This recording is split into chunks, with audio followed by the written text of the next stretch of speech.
Continuing my Prevost for Newbies series, where we interview industry leaders in the motor coach industry. Today, we're going to meet this guy. This is Jimmy Adams. He's the president of Featherlite Coaches. When we come back, we're going to find out where they've been, where they are today, and where they're going tomorrow. And that starts right now on the Gadget Guru.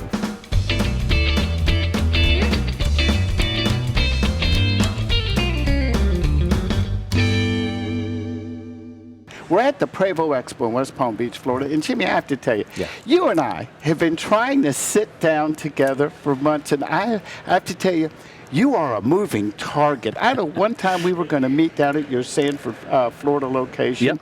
And a few days before, you said, well, I can't make it because one of my coaches is going to the Masters. And I understood. That's a good thing. Yeah, I wanted to try to accompany it there. That's an invitation you don't pass up. You know, it's really not. And it's an opportunity. And I'm not really sure where to start with you, but I guess the best thing is let's talk about where Featherlite came from. I know you haven't owned this company that long. Well, and 10 plus years. Has it been 10 years? Yeah. I know everybody says, this is the new guy with Featherlite. I am new in the overall scheme of things, but we acquired Featherlite in late 2008. Now, when you say we, is this, and I know I'm going to say it was Amadas Coach, is that? Well, yeah, so Amadas Coach was and is a business that we own that really I started with in 2001. So I'd been in the conversion industry as a customer and then an investor in a conversion business. As far as my family, my family and I have had motorhomes for years. Really, I grew up around them. So we invested, took a ownership position in a conversion company in '97. And then we became a wholly owned subsidiary of our business in 2001, at which time I went full-time into that business. And then we acquired Featherlite, who was a larger competitor who we very much admired. Well, what name were you under before? Amadas Coach, and way back before that, we were a customer of Caldwell Coach. Which I'm not, that was well before my time. Exactly. So. Well, Amadas, that's more of a seated executive coach, or how would you define Amadas? So in 2001, we actually were doing motorhomes. Caldwell had been really big in a few motorhomes, a lot of entertainer coaches. And then when I basically started the business back up essentially in 2001, it was really to do motorhomes and do kind of a conversion that was easy to use, was not over the top on price and on complication. So we started with a pretty simple conversion and gained traction. It really had good luck with that and continued to grow the business. So the business was located in the western part of Virginia, actually just outside of Roanoke. And then in 2004, we had been doing well enough that we moved to a brand new 50,000 square foot manufacturing facility in Suffolk, Virginia. That's now, is southeastern. That just for your motor coach line? Because I know Amadas, you do jumbo-sized farm equipment and combines. Again, I don't want to speak out of So our sister company is Amadas Industries. It was formed in 1963 by my father and his uncle. It's an OEM manufacturer of specialty agricultural equipment. So if you've ever seen, we actually built combines. If you ever see these big combines that go through the field harvesting crop, we are the largest manufacturer of combines for a niche crop of peanuts. So, and interestingly, we do a joint venture with John Deere. We've got about a 20-plus year JV relationship with Deere, where we build the world's largest peanut combine, and we actually use the John Deere cab and the John Deere engine deck on it. It's an Amadas-built chassis, and all the rest of the unit is basically Amadas parts, and is sold only through John Deere dealers. So. Now, are you involved in that end of the business? I am. So you're doing that and Featherlite? Yeah, exactly. And then how do you divide your time between the two? It's interesting. When I am in town, I spend mornings at the coach business, and then afternoons I'm over at Amadas Industries. What do you feel, and granted, you're calling the shots there. Yeah. What do you feel that you bring to Featherlite? Well, for me, it's been a passion, growing up, around, motorhomes, and actually being distant from, our converter and service provider. I learned almost every aspect of the motorhome because I had to repair it myself. And then, as I went to engineering school, when I got out of engineering school, I had the opportunity to do some professional motorsports, some racing, and so I used a motorhome traveling the country and into Canada, racing all over the U.S. and Canada. And really, driving a coach myself. I turned my own wrenches on my race cars. Of course, I had help, but I was under the car, doing the work, and I did the same thing on the motorhome. So, I learned what I like and what I don't like, what works, what doesn't work, on behind the wheel. Do you still use motorhomes today? Absolutely. It's funny. As I see companies or the top tier executives, even the salespeople in most things, other than transporting a coach from an office to a show, or even transferring to the end user, they're not really using them. They're not camping in it. And I'm wondering, do you feel that helps you with the design? If you're sleeping on it, if you're using the facilities, if you're going through it and actually spending time in the seat and in the bed? Yeah, absolutely. So I drive them, I stay on them, I hook them up, I'll hook up to the dump, the cable for power, everything. You do. I think, if you get too far removed from that, it's hard to innovate and really do a good job because you need to understand, what you're seeing in the parks, what you're seeing on the road.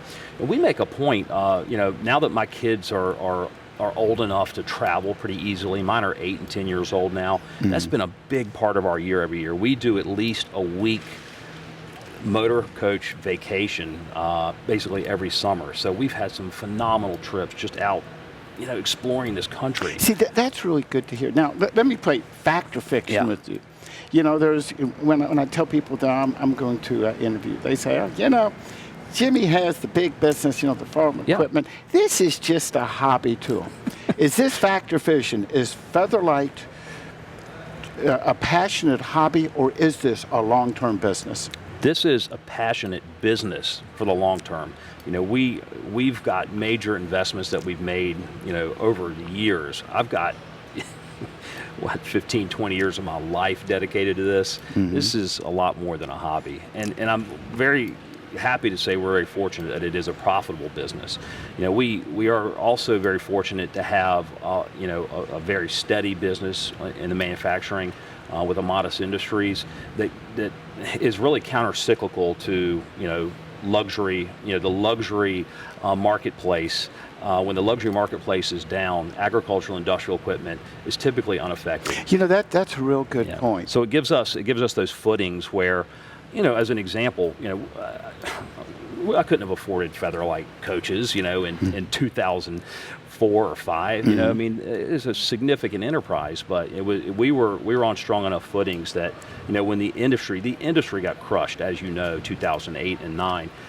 That was an opportunity for us, and we were in a good enough position that we could make an acquisition like that, and then we could continue to spend money, which most of the taps have been turned off at that time. So I think what you'll see is a lot of innovation from Featherlite, with Amadas backing it, compared to some of the other competitors that really had to draw their wings in and just focus on staying alive. So as stated, we're here at the Prevost Expo, and just as we walk around, you have Liberty, you have Marathon, Emerald, Millennium. Yes. I know I'm missing somebody here. You got them. Okay. Yeah. You're packed up here with the big guys. What separates you from the other Prevost motorhome converters? Well, there's a few things. First, what I'll say is after the downturn, there was some significant attrition there, and some of the companies that maybe didn't have the staying power dropped off. We've got 5 converters that are premier converters in Prevost classification that are actually all building good product. Nobody's building junk out here. Okay, so the industry's in a good place. I'm comfortable to be able to trade for these products as they come in, versus some of the older stuff that you had a lot of questions about. So that being said, one of the big differentiators, that for us is we are really focused on bringing yacht quality to the motorhome. Okay, so we're not trying to bring RV level technology, up to the upper echelon. We're trying to take, the high end, very reliable systems that you're going to see in a big motor yacht and bring it down into a 45-foot motor coach. You know, when we've had this meeting scheduled for quite some time, Yep. and just a few weeks ago, Simon and I were at the RV Super Show conducting an interview. We're on the way out. It was Industry Day. Yep. In the Prevost section where they had new coaches, and I have to, you know, pat you on the back for this. While all the Prevost major lines were represented, you're the only one that actually had salespeople on the Industry Day, the day that opened, the day before it opened to the public. And it gave me an opportunity. I just wanted to go pop in and just stick my head. I haven't looked at one of your new coaches in quite some time. And I have to tell you, and I want to say this honestly, I was impressed. Thank you. I told you this before, and I have to say it, and it kind of caught you by surprise. And I'll say this: I am a fan of Newell interiors. Thank you. And it looks like you took a Newell interior and put it on a Prevost or inside a Prevost shell. Is that was Newell in any way an inspiration for you? No. Okay. No. So that was, you know, I think we have a different look than anyone in the Prevost business, and we've had that look for a long time. And really credit there goes to our engineering group working with our designer who's based in Dallas, and her business is Jules and Peabody. I've got, you know, some great portfolio shots I'll have to share with you of what she has done, but really she came from motor coach and VIP aviation. You know, she did full interiors on 747s and 787 Dreamliners. I'm talking about ones that are fit out, you know, like a luxury conversion on aircraft for heads of state. So she has a whole different aesthetic, and that's you know, we call it elegance without ostentation. We don't want the, you know, look at me, just flash craziness. You know, we want a clean, edited look. And I guess you may see something that looks similar to that in the Newell, but we really feel like, you know, this is... And please take that as a compliment. Yeah, well, I'm thank really you. a fan of that. In fact, when Sarah and I both came out, we both said, whoa, this is probably the nicest interior we've seen inside. Well, thank you. You know, up Prevost, you know, there's a lot of nice ones out there. Don't get me wrong. There was just something about that appealed to our taste. Yeah, And well, I'm glad to hear nice. that, because you know, there have been so many Featherlite coaches built. You know, you see a lot of pre-owned in the market. For instance, here we have 5 units on display, one of which was built in Virginia and has really more of our updated, more modern aesthetic. But we have been working with Julie at Jules and Peabody, our designer, for 14 years now. So if you start to look back, you're going to see that clean look throughout, you know, all of the new Featherlite and the earlier Amadas coach product. Okay, and let's point out, you built both seated coaches and motorhomes. Yep, and executive coaches. And executive coaches that you're considered a low volume dealer. I don't know if you want to view your numbers. Our manufacturer, yeah. Okay. Yeah, I pulled my my production schedule just so I could double check on our numbers. Okay, so do you want to say how many motorhomes do you build a year, or what are you planning for 2019? Right, so it depends. What I always say is we've got, right now the way we're staffed, we've got capacity to basically do 12 units annually. You know, I've got 50,000 square feet of facility. I could go up to 24. And that would be a mix between motorhomes and executive? That's right. So this year, you know, looking at the schedule, I'll have 7 new motorhomes completed. So a triple, a quad, a double, a triple, a double, a quad, and then another triple. And then a mix of executive and luxury seated coaches, which are more like business class aircraft interior. So we will probably do, I would expect 16 or so of those type coaches. Okay. Here, and I think one thing to be very clear about is that in the top tier Prevost converters, the motorhome converters, they're not really custom coach builders. They have pretty much their template.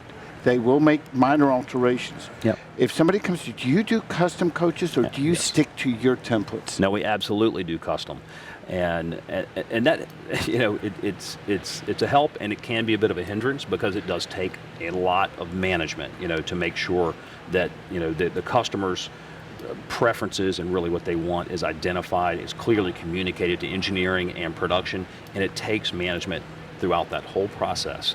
But it is always a joy to be able to work with a client and produce perfectly, you know, what they want. They typically will come see elements of some coaches that they like, and then we'll build out, you know, floor plan, interior, everything from the start. And we gain customers that way. You know, I've had a number of customers who have looked elsewhere, and they just said, you know, the people I met with just kept saying no, no, no.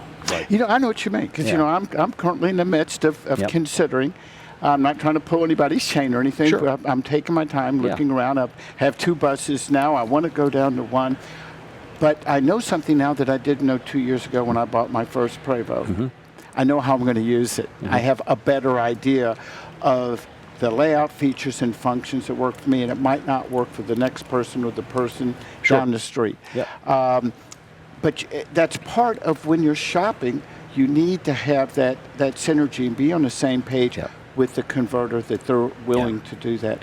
Now, this is always a difficult question because since you do, I guess, custom or semi-custom.